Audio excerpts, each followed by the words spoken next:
Hello food lovers, welcome to our channel. నేను మీ రాణి Erramsetti. Friends, పూర్ణాలంటే ఎప్పుడూ కూడా రకరకాలుగా మనం చేస్తూనే ఉంటాం. డిఫరెంట్ టేస్ట్తో, డిఫరెంట్ ప్రాసెస్తో చేస్తూ ఉంటాం. ఎలా చేసినా కూడా పూర్ణాలకి టేస్ట్ అనేది చాలా చాలా బాగుంటుంది కదా, అందరికీ నచ్చేలా ఉంటుంది. ఆ పూర్ణాలని డిఫరెంట్ ప్రాసెస్తో చేసి చూపించబోతున్నానండి. మీరు వీడియోని ఫస్ట్ నుంచి లాస్ట్ వరకు చూడండి. మీ అందరికీ కూడా ఈ ప్రాసెస్ కానీ రెసిపీస్ కానీ నచ్చేలా ఉంటుందండి. అలాగే నా ఛానల్ని ఫస్ట్ టైం వాచ్ చేసిన వారు సబ్స్క్రైబ్ చేసుకుని పక్కనే ఉన్న బెల్ బటన్ని క్లిక్ చేయండి. నేను పెట్టబోయే రెసిపీస్ అన్నీ మీ ఫోన్కి నోటిఫికేషన్కి వస్తాయి, ఓపెన్ చేసి చూడొచ్చు. ఇక ప్రాసెస్ స్టార్ట్ చేద్దాం. ఒక బౌల్ నిండా మినపప్పు తీసుకుని ఒక గిన్నెలోకి వేసుకోండి. సేమ్ అదే బౌల్ నిండా అదే క్వాంటిటీలో రేషన్ బియ్యం తీసుకుని వేరొక గిన్నెలో వేసుకోండి. ఆ గిన్నెలు రెండిటిలో కూడా వాటర్ పోసుకుని మూత పెట్టుకుని ఒక 4 గంటల పాటు నానబెట్టుకోండి. నానిన తర్వాత మినపప్పు అంతా కూడా శుభ్రంగా కడుక్కొని ఒక మిక్సీ జార్ తీసుకుని మినపప్పుని వాటర్ అనేవి ఏమీ లేకుండా జార్లో వేసుకుని మెత్తగా గ్రైండ్ చేసుకోండి. వాటర్ ముందుగా ఏమీ యాడ్ చేయొద్దండి, గట్టిగానే గ్రైండ్ చేసుకోండి. ఇప్పుడు అదే మిక్సీ జార్లోకి కడుక్కుని పెట్టుకున్న బియ్యం కూడా వేసుకుని మెత్తగా గ్రైండ్ చేద్దాం. బియ్యం కూడా చాలా చాలా మెత్తగా నలగాలండి, చాలా ఎక్కువసేపు నలగాలి. వాటర్ అనేవి ఎక్కువగా వేయకుండా కొంచెంగా వేసుకుని మెత్తగా గ్రైండ్ చేసుకోండి. ఇప్పుడు ఇలా నలిగిన పప్పుని బియ్యపిండిని కూడా మినప్పిండిలో వేసేసుకుని 1/2 టీ స్పూన్ వంట సోడా వేసుకుని పిండి అంతా కూడా బాగా కలుపుకోండి. మినప్పిండి, బియ్యపిండి, వంట సోడా కూడా బాగా కలిసిపోయేంత వరకు గరిటెతో బాగా కలుపుకోండి. ఇలా కలుపుకున్న పిండిని మూత పెట్టుకుని 1 గంట పాటు పక్కన పెట్టుకోండి. బాగా నానినట్లయితే మనం మిక్సీలో రుబ్బిన పిండి అయినా కూడా పూర్ణాలకి చాలా చాలా టేస్ట్ అనేది వస్తుందండి.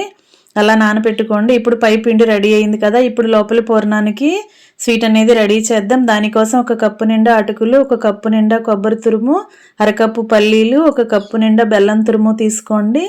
స్టవ్ ఆన్ చేసుకుని కళాయి పెట్టుకుని ఫ్లేమ్ సిమ్లో పెట్టుకోండి. కొలుచుకుని పెట్టుకున్న కప్పు అటుకులు కూడా అలా వేసేసుకుని దోరగా ఫ్రై చేసుకోండి. అటుకులను పట్టుకుంటే క్రిస్పీగా ఇలా విరగాలండి. ఇంతవరకు కూడా బాగా ఫ్రై చేసుకుని అవన్నీ ఒక ప్లేట్లో పెట్టుకుని చల్లారి పెట్టుకోండి. ఇప్పుడు అదే కళాయిలోకి పల్లీలను కూడా వేసుకుని పొట్టంతా కూడా ఓపెన్ అయ్యేంత వరకు ఫ్రై చేసుకుని అవి కూడా ఒక ప్లేట్లో పెట్టుకోండి. ఇప్పుడు కళాయి పక్కన పెట్టేసుకుని వేరొక గిన్నెలోకి కొలుచుకుని పెట్టుకున్న కప్పు బెల్లం తురుము కూడా అలా వేసేసుకుని ఒక 1/2 కప్పు వాటర్ పోసుకుని బెల్లాన్ని బాగా కరిగించండి. ఇలా బాగా కరిగింది కదా, పాకం అనేది ఇప్పుడే రావాల్సిన పని లేదండి. బెల్లం బాగా కరిగి ఇలా వాటర్ అనేవి కాగటం స్టార్ట్ అయితే సరిపోతుంది. స్టవ్ ఆఫ్ చేసుకుని గిన్నెను పక్కన పెట్టుకోండి. ఇప్పుడు చల్లారి పెట్టుకున్న అటుకులు అలాగే పల్లీలు చూద్దాం. పల్లీలన్నీ కూడా పొట్టంతా కూడా తీసేసుకుని పల్లీలను తీసుకోండి. ఇప్పుడు ఒక మిక్సీ జార్ తీసుకుని ఫ్రై చేసి పెట్టుకున్న అటుకుల్ని అలా వేసుకుని సన్నని రవ్వలాగా గ్రైండ్ చేసుకోండి.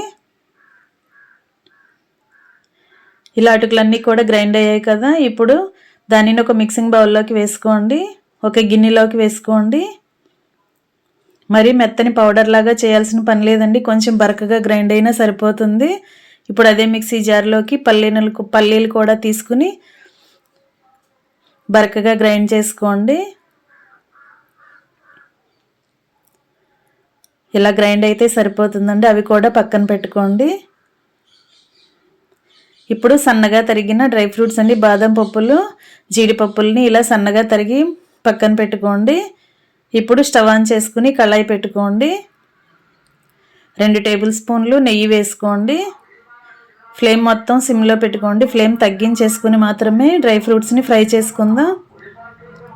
నెయ్యి అంతా కూడా బాగా కరిగింది కదా, ఇప్పుడు కట్ చేసి పెట్టుకున్న డ్రై ఫ్రూట్స్ని అలా వేసుకుని బాగా ఫ్రై చేసుకోండి.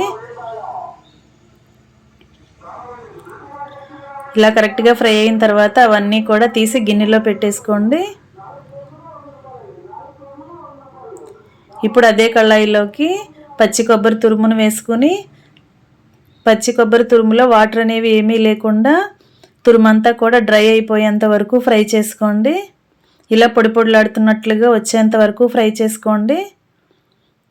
ఇలా ఫ్రై అయిన తర్వాత కరిగించి పెట్టుకున్న బెల్లం సిరప్ని అలా వేసుకోండి.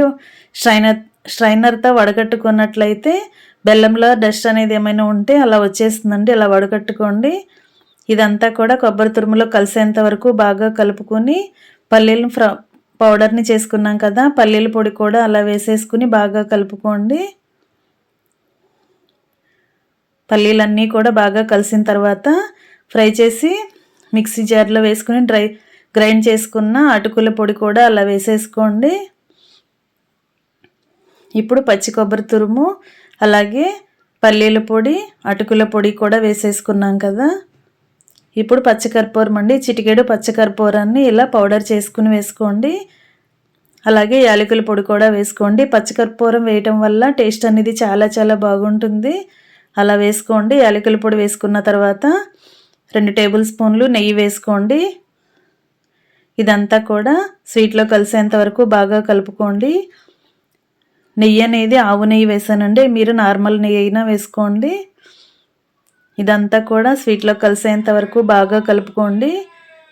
ఫ్రై చేసే కొద్దీ కొబ్బరిలో నుంచి నూనె అనేది వచ్చి స్వీట్ అనేది ముద్దలాగా వస్తుందండి. అంతవరకు ఫ్రై చేసుకోండి.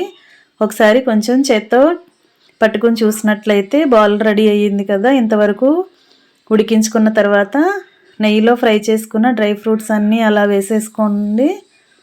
ఇవన్నీ కూడా స్వీట్లో కలిసేంత వరకు బాగా కలుపుకొని స్టవ్ ఆఫ్ చేసేసుకుందాం. దీనిని ఒక 10 నిమిషాలు పక్కన పెట్టి చల్లారనిద్దాం. చల్లారిన తర్వాత చేత్తో స్వీట్ అంతా కూడా ఇలా ప్రెస్ చేస్తున్నట్లుగా చేసినట్లయితే దానిలో నుండి నూనె అనేది బాగా రిలీజ్ అయ్యి స్వీట్ అనేది ముద్దలాగా వస్తుందండి. అంతవరకు బాగా కలుపుకొని మనకి కావాల్సిన సైజులో బాల్స్ లాగా చేసుకుని ప్లేట్లో పెట్టుకోండి.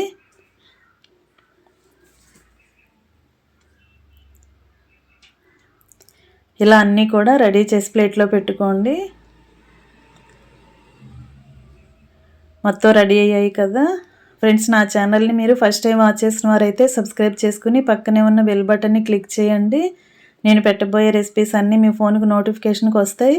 రెసిపీస్ అనేవి మీకు నచ్చేలా ఉంటాయండి. ఖచ్చితంగా ట్రై చేసి చూడండి. ఇప్పుడు పిండి అంతా కూడా బాగా నాని పొంగిందండి. ఇలా బాగా చక్కగా నానింది కదా.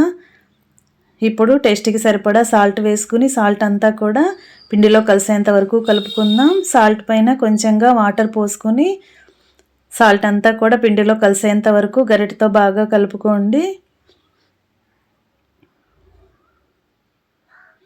ఇప్పుడు ఒక కప్పు నిండా వాటర్ తీసుకుని చేతిని వాటర్లో తడుపుకొని పిండిని చేత్తోని బాగా కలుపుకున్నట్లయితే పిండి అనేది సాఫ్ట్గా వస్తుంది.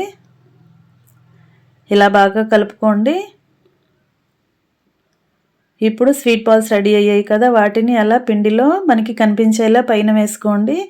ఇప్పుడు స్టవ్ ఆన్ చేసి కళాయి పెట్టుకుని డీప్ ఫ్రైకి సరిపడా ఆయిల్ పెట్టుకోండి. ఆయిల్ కాగిన తర్వాత కప్పులో వాటర్ ఉన్నాయి కదా, దానిలో చేతిని తడుపుకొని నేను చూపించే విధంగా పూర్ణాలని ఆయిల్లో వేసుకోండి. లోపల పూర్ణం అనేది బయటికి కనిపించకుండా మినపిండితో బాగా కవర్ చేస్తూ అలా స్లోగా ఆయిల్లో వేసుకోండి. ఇలా ఒక్కొక్కటి ఆయిల్లో వేసుకొని డీప్ ఫ్రై చేసుకోండి. గరిటెతో బాగా కలుపుకున్నట్లయితే మొత్తం కూడా కరెక్ట్గా ఫ్రై అవుతాయి.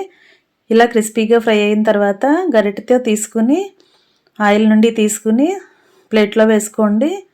ఇంకా రెడీ అయిపోయండి ఎంతో టేస్టీగా ఉండే అటుకుల పూర్ణాలు అంటే చాలా చాలా టేస్టీగా ఉండే రెసిపీ కదా.